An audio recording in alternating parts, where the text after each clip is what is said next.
initial thoughts, Rhino. What were your initial thoughts on the trade? Yeah, man, I think two thoughts. First, as a Portland Blazers fan, feels like we're living the same nightmare over and over again, and heartbreaking. And I think we're starting a rebuild or another process of getting some young talent in and rebuilding that organization is tough. As a fan of Dame, man, and what he's done for the city and his commitment to the Blazers and those fans and the Western Conference Finals and some absolute daggers of games that we got to see in the Moda Center. Nothing but respect for him and all the hopes and prayers that he goes and gets one, because that's what it's about, right? Like he deserves to win a championship, and so I hope he does. As a Blazers fan, like just another episode of pain and sorrow, man. Pain and sorrow. So Toddy, like I mentioned, you are a Celtics fan. So one, what were your initial thoughts? And two, where did your mind go when you got to go through the Bucks now? Through the Bucks, crazy. If Dame wins a championship, does this mean that Blazer fans are going to be like, that's our championship right there? Kind of like with Matt Stafford when he won a championship in LA and all the Detroit. All the fans look crazy. They were like, they had a parade and the whole shit.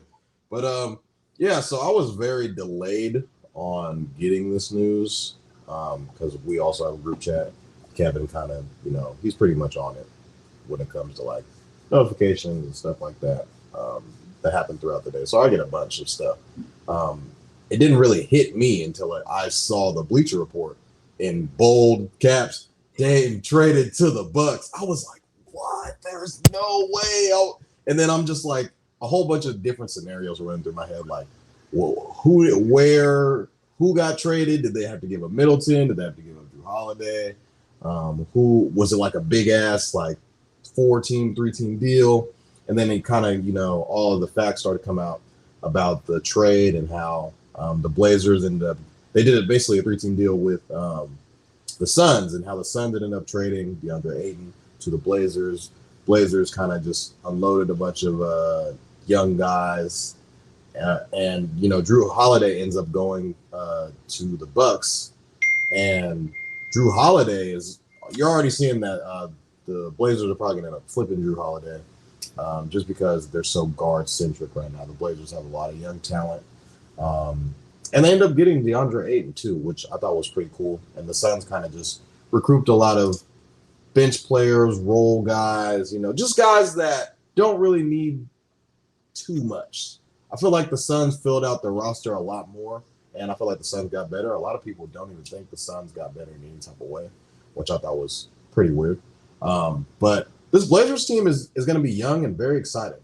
And I'm very excited to see what this Blazers team can do, because obviously you have a Scoot Henderson and you have Shaden Sharp and Anthony Simons. A lot of people are kind of sleep on him on how well he did when Damian Lillard was hurt at one point in time and how he averaged like 26 points. Rhino could probably fact check me on that. But I saw enough with Scoot Henderson in the one summer league game that he was playing. He was getting any bucket that he wanted, any and every bucket that he wanted. He was getting to the basket. As we lose Kevin for a hot little minute, he'll be rejoining us. But I just think that they're kind of just set up. If you look at it, Scoot Henderson is going to be the guy. It's basically his team. You have a DeAndre Ayton he was a former number 1 overall pick, but he really didn't live up to that number 1 overall. If you just go back to that draft class and what it looks like, Luka, Trae Young, and Eastern Conference Finals, all NBAs, all stars.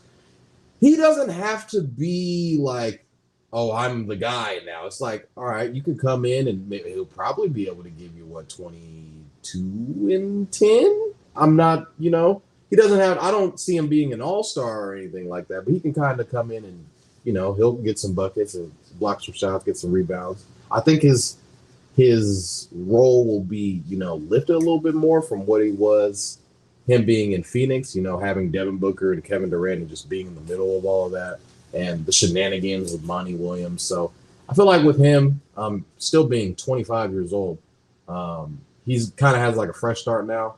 And the weight is kind of lifted off his shoulder because it's not necessarily his team. I believe it's Scoot Henderson's team. And that was the reason why he was drafted as high as he was. So we'll see what a lot of people are kind of low on this Blazers team now, but I feel like they can be very feisty and compete. I'm not saying that they can get to the playoffs now because Damian Lillard is gone, but hell, I mean, Damian Lillard was out last year and they didn't make the playoffs, but he didn't play as much because I feel like the team kind of shut him down because the Blazers knew internally, like, hey, we're not going to be a team that's going to be competing, even though Dame was still healthy and kind of ready to go. They kind of just shut him down the last month of the season. So I feel like Blazers fans should be excited about what the future has to come because they got a really young core, and these guys can all go. And I truly believe that this Blazers team can be very feisty with the years to come. Definitely. I'm sorry for everybody. I'm still having technical difficulties like we talked about on Monday with this rain. My Wi-Fi has just not been working with me. So I'm just going to jump into what I thought. I don't know what you guys said already. So if I'm repeating everybody, I apologize. But I think this was a huge move for Dame. You know, everyone thought he was going to go to Miami. My first initial thoughts were, is Dame going to ask for another trade? All we kept hearing about is if it's not Miami, he's not reporting camp. He's requesting another trade. So I was really on eggshells. And the first thing Toddy said was, is he going to ask for another trade? Yeah. So I was waiting, you know, I was like, I don't want to say anything. So let's give it about 20 minutes. And if we hear a no, he gets traded again or something like that. Trade from Giannis, though. How do you ask to leave Giannis? Yeah. But he really wanted to get to with Miami, man. And Toddy, before you got into the stream, me and Ryan were talking about as soon as the news dropped, Jimmy Butler was talking about they were tampering. So we're going to find out, man, if the